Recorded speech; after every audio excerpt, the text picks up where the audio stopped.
চেষ্টা। শেষ পর্যন্ত শিশুসহ নওগাঁর সাপাহার সীমান্তে থাকা ১৭ জনকে গভীর রাতে আবারও ভারতে ফিরিয়ে নিতে বাধ্য হয় বিএসএফ। শনিবার সকালে বিষয়টি নিশ্চিত করেছেন নওগাঁ ব্যাটালিয়ন ১৬ বিজিবির অধিনায়ক লেফটেন্যান্ট কর্নেল মোহাম্মদ আরিফুল ইসলাম মাসুম। সূত্র জানায়, শুক্রবার সকাল ৭:৩০টার দিকে সাপাহার উপজেলার হাপানিয়া সীমান্ত দিয়ে ১৭ জনকে বাংলাদেশের অভ্যন্তরে প্রবেশ করানোর চেষ্টা করে বিএসএফ সদস্যরা। তাদের মধ্যে ছিলেন ৬ জন পুরুষ, ৬ জন নারী এবং ৫ শিশু।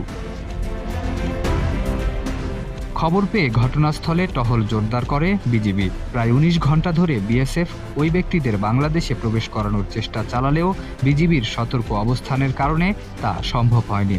স্থানীয় বাসিন্দারা জানান, রাত পর্যন্ত বিজিবি সদস্যরা ঘটনাস্থলে অবস্থান করে পরিস্থিতি পর্যবেক্ষণ করেন। পরে গভীর রাতে বিএসএফ সদস্যরা ওই ব্যক্তিদের আবারও ভারতের অভ্যন্তরে নিয়ে যায়।